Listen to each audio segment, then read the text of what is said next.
Howdy guys, in today's video we're going to be looking at how to export your print job reports as a XML file. But before that, let's have a quick intro first.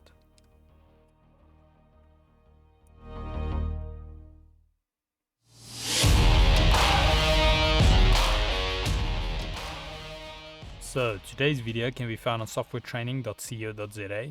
We make short and easy to watch problem solving videos, and we also have daily updates. Otherwise, we head back into the program here. Now, this will be our last, export file format we'll be looking at in this little mini series, and it'll be the XML. Now, a lot of you guys might associate it already with if you're into web development, you'll be quite familiar with the format. But, because that is quite well associated with that type of industry.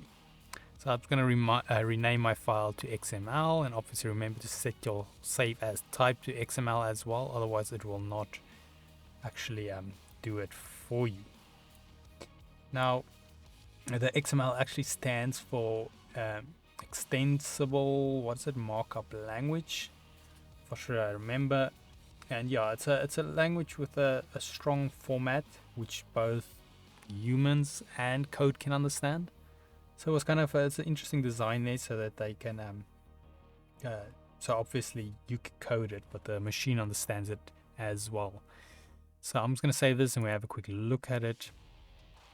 I'm going to add to my folder and then go to the XML. Now obviously this normally, this is no graphical user interface setup. This is just very plain coding. So I'm just going to go grab something like Microsoft Edge so we can see.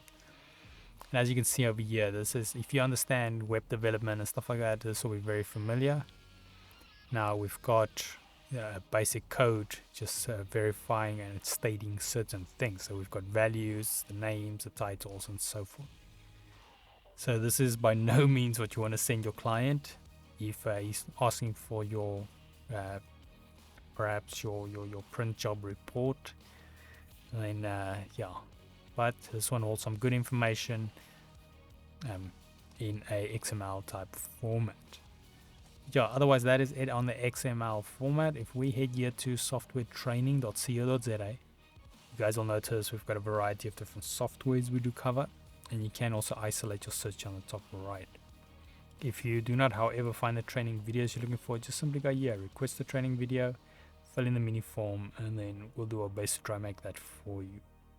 But otherwise, thanks guys for watching, and cheers.